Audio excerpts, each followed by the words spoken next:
സദൃശ്യവാക്യങ്ങൾ അധ്യായം 2.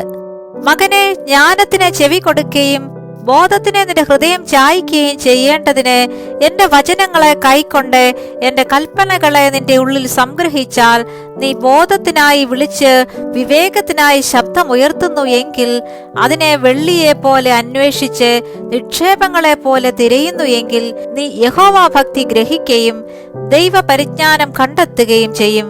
യഹോവയല്ലോ ജ്ഞാനം നൽകുന്നത്.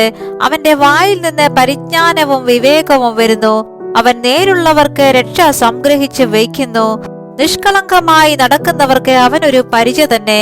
അവൻ ന്യായത്തിന്റെ പാതകളെ കാക്കുന്നു, തന്റെ വിശുദ്ധന്മാരുടെ വഴിയെ സൂക്ഷിക്കുന്നു. അങ്ങനെ നീ നീതിയും ന്യായവും നേരും സകല സന്മാർഗവും ഗ്രഹിക്കും. ജ്ഞാനം നിന്റെ ഹൃദയത്തിൽ പ്രവേശിക്കും, പരിജ്ഞാനം നിന്റെ മനസ്സിന് ഇമ്പമായിരിക്കും.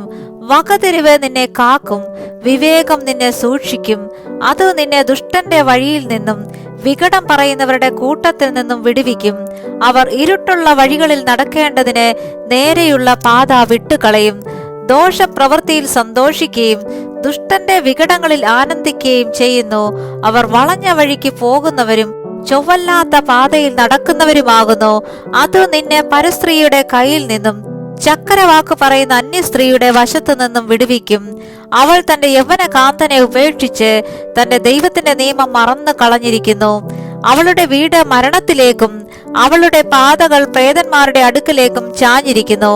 അവളുടെ അടുക്കൽ ചെല്ലുന്ന ഒരുത്തനും മടങ്ങി വരുന്നില്ല, ജീവന്റെ പാതകളെ പ്രാപിക്കുന്നതുമില്ല. അതുകൊണ്ട് നീ സജ്ജനത്തിന്റെ വഴിയിൽ നടന്ന് നീതിമാന്മാരുടെ പാതകളെ പ്രമാണിച്ചു കൊള്ളുക.